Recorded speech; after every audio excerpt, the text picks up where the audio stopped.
দুষ্টতান্ত্রিক, তুই যাই করিস না কেন, আমি তোকে আমার জাদুর কাঠি কখনোই দিব না। শেফা শিয়ালিনী পরীটাকে বাঁচানোর জন্য দুষ্টতান্ত্রিককে লাথি মেরে আগুনে ফেলে দেয়। আমার সারা শরীর জ্বলে গেল। কে খায় আসো, আমাকে বাঁচাও। আ এই নাও জাদুর ডালিম বাড়ি, এখন থেকে তোমাদের আর কোনো অভাব থাকবে না।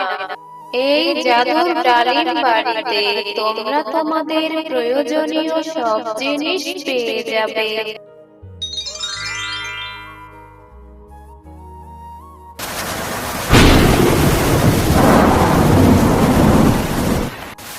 মা, বাইরে তো আজ অনেক বৃষ্টি হচ্ছে।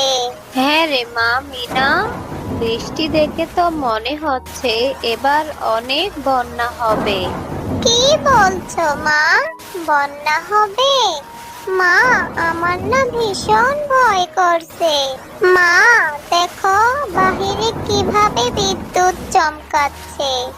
মা, বন্যা হলে আমাদের ভাসিয়ে নিয়ে যাবে না তো?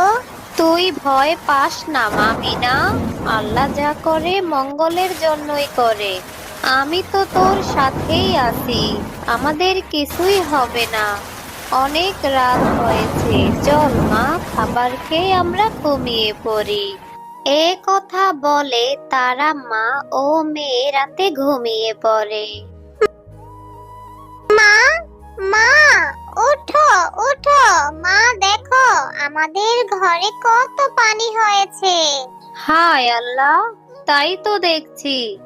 এবার এবার কি হবে? এই ছোট্ট মেয়েটাকে নিয়ে কোথায় যাব? মিনা, তুই এখানেই বস, আমি বাইরে গিয়ে দেখে আসি। এ কথা বলে মিনার মা বাহিরে চলে যায় বন্যার পরিস্থিতি দেখার জন্য। এ কি, বাহিরে তো দেখি অনেক পানি। বন্যা হয়েছে তো হয়েছে, মাঠ ঘাট সব ডুবিয়ে দিয়েছে।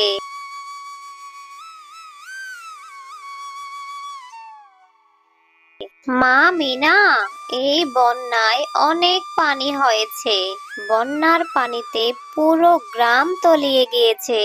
সে কি মা, তাহলে আমাদের কি হবে? পানি এভাবে বাড়লে সেই পানিতে তো আমরা ডুবে যাব মা। মা মিনা, যেভাবে পানি বাড়ছে আমাদের ঘরে থাকা ঠিক হবে না রে মা। চল মিনা, আমরা বাহিরে ঘরের চালে আশ্রয় নেই। এ কথা বলে মা ও মেয়ে ঘরের চালে আশ্রয় নেয়। মা, আমরা থাকার জন্য তো একটা আশ্রয় পেলাম, কিন্তু মা, আমরা এখন খাবো কি? আমার খুব খিদে পেয়েছে মা। মারে, এখন তো আমাদের কাছে খাওয়ার মতো কিছু নেই, তবে কিছু শুকনো মুড়ি আছে। তুই এখন কষ্ট করে এগুলি খেয়ে নে মা। ঠিক আছে মা, চলো তুমি আর আমি মিলে মুড়ি খাই। না রে মা, আমি এখন খাবো না, তুই খেয়ে নে। আমার এখন খিদে পাইনি, আমি পরে খেয়ে নিব। না মা, আমি জানি তুমি কাল রাতেও কিছু খাওনি। তুমি যদি না খাও তাহলে আমিও খাবো না। মা মিনা, আমাদের কাছে যে অল্প কিছু মুড়ি আছে, এই মুড়িটুকু দিয়ে আমাদের কিছুদিন চলতে হবে। তাই তুই এখন খা, আমি পরে খেয়ে নিব রে মা। আচ্ছা ঠিক আছে মা। এভাবে মা ও মেয়ের ওই দিন কেটে যায়।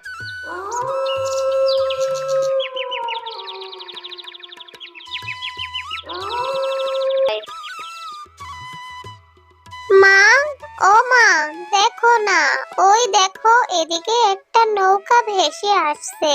হ্যাঁ রে মা, তাই তো দেখছি। আল্লাহ মনে হয় আমাদের উপর দয়া করেছে। মা, চলো আমরা এই নৌকা দিয়ে খাবার খুঁজে আনি। মারে, এই বন্যায় তো আমাদের মতো সবারই অবস্থা, আমরা কোথায় খাবার খুঁজে পাবো রে মা? তার চেয়ে বরং চল আমরা এই নৌকা দিয়ে নিরাপদ কোনো স্থানে চলে যাই। এ কথা বলে তারা মা ও মেয়ে নৌকা দিয়ে চলে যায় নিরাপদ স্থানের উদ্দেশ্যে। মা, আজ 2 দিন যাবত নৌকায় ভাসছি, এখনো তো কোনো নিরাপদ জায়গার সন্ধান পেলাম না। আর এইদিকে আমার খিদের জ্বালায় পেট জ্বলে যাচ্ছে। তুমি কিছু একটা করো মা। মারে, আমি যে এখন অসহায়, আমি তোকে কোথা থেকে খাবার এনে দিব রে মা? কাঁদিস না মা, একটু ধৈর্য ধর। আল্লাহ নিশ্চয়ই আমাদের জন্য একটা ব্যবস্থা করে দিবে। মা মিনা, ওই তো দূরে একটা দ্বীপ দেখা যাচ্ছে। চল মা মিনা, আমরা ওই দ্বীপে যাই। ওইখানে কোনো না কোনো একটা ব্যবস্থা হবে। হ্যাঁ মা, চলো চলো। এ কথা বলে তারা মা ও মেয়ে সেই দ্বীপের উদ্দেশ্যে চলে যায়। মা, মা, দেখো না দ্বীপটা কত সুন্দর। এটা কোন জায়গা মা? জানি না রে মা, এটা কোন জায়গা। চল মা মিনা, আমরা খুঁজে দেখি কোনো খাবার পাই কিনা। আচ্ছা মা, চলো, আমারও ভীষণ খিদে পেয়েছে। মা, মা, কোনোই তো খাবার খুঁজে পেলাম না। আমার যে ভীষণ কষ্ট হচ্ছে মা। আর একটু কষ্ট কর মা, আল্লাহ একটা ব্যবস্থা করে দিবে। দুষ্ট তান্ত্রিক, তুই যাই করিস না কেন, আমি তোকে আমার জাদুর কাঠি কখনোই দিব না। আমার জাদুর কাঠি নিয়ে তুই সর্বশক্তি লাভ করতে চাস, তোর এই স্বপ্ন কখনোই পূর্ণ হবে না। ঠিক আছে, তুই যদি তোর জাদুর কাঠি না দিস, আমি যদি সর্বশক্তি না পাই, তাহলে আমিও তোকে বাঁচিয়ে রাখবো না। এবার বল, তুই কি করবি? তুই যা করার করে নে, আমি তোকে আমার জাদুর কাঠি কখনোই দিব না। তোকে তোর উদ্দেশ্যে কখনোই সফল হতে দিব না। মা, মা, ওই দেখো, একটা তান্ত্রিক একটা পরীকে আটকে রেখেছে। আর ওই পরীটার জাদুর কাঠি চাইছে। আমাদের ওই পরীটাকে বাঁচাতে হবে মা, না হলে ওই দুষ্ট তান্ত্রিক ওই পরীটাকে মেরে ফেলবে মা। হ্যাঁ রে মিনা, তুই ঠিকই বলেছিস। আমাদের ওই অসহায় পরীটাকে বাঁচাতে হবে। তুই এখানেই দাঁড়া, আমি দেখি আমি কিভাবে পরীটাকে বাঁচাতে পারি। হ্যাঁ মা, যা করার তাড়াতাড়ি করো, কিন্তু সাবধান, ওই দুষ্ট তান্ত্রিক তোমারও ক্ষতি করতে পারে। এরপর শেফালি শিয়ালিনী পরীটাকে বাঁচানোর জন্য দুষ্ট তান্ত্রিককে লাথি মেরে আগুনে ফেলে দেয়। আমার সারা শরীর জ্বলে গেল, আমাকে বাঁচা। আমি আর কখনো কারো ক্ষতি করব না, আমাকে ছেড়ে দে। আমার সারা শরীর জ্বলে গেল। আ তোমাকে অনেক অনেক ধন্যবাদ, তোমরা আমার জীবন বাঁচিয়েছো। তোমরা যদি আজ আমাকে না বাঁচাতে, তাহলে অনেক বড় অঘটন ঘটে যেত। কিন্তু তোমরা এই নির্জন দ্বীপে কেন এসেছো? তারপর শেফালি শিয়ালিনী তাদের সাথে ঘটে যাওয়া সমস্ত ঘটনা পরীকে খুলে বলে। তোমাদের কথা শুনে আমার ভীষণ কষ্ট হচ্ছে।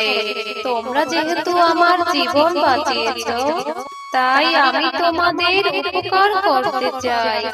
এই নাও জাদুর বাড়ি। এই বাড়িতে তোমরা তোমাদের সমস্ত কিছু পেয়ে যাবে। এই বাড়িতে তোমরা তোমাদের প্রয়োজনীয় সব জিনিস পেয়ে যাবে। এখন থেকে তোমাদের আর কোনো অভাব থাকবে না। তোমরা এখন থেকে এই জাদুর ডালিম বাড়িতে সুখে শান্তিতে বসবাস করতে পারবে। তোমাকে অনেক অনেক ধন্যবাদ পরী, তোমার এই উপকারের কথা আমি কখনোই ভুলবো না। এরপর পরী তাদের কাছ থেকে বিদায় নিয়ে সেখান থেকে অদৃশ্য হয়ে চলে যায়। মা, এখন থেকে আমাদের যা ইচ্ছা তাই খেতে পারবো। এখন থেকে আমাদের আর কোনো অভাব থাকবে না। হ্যাঁ রে মা, এতদিনে আল্লাহ তাআলা আমাদের উপর মুখ তুলে তাকিয়েছে। আল্লাহর কাছে লাখো কোটি শুকরিয়া।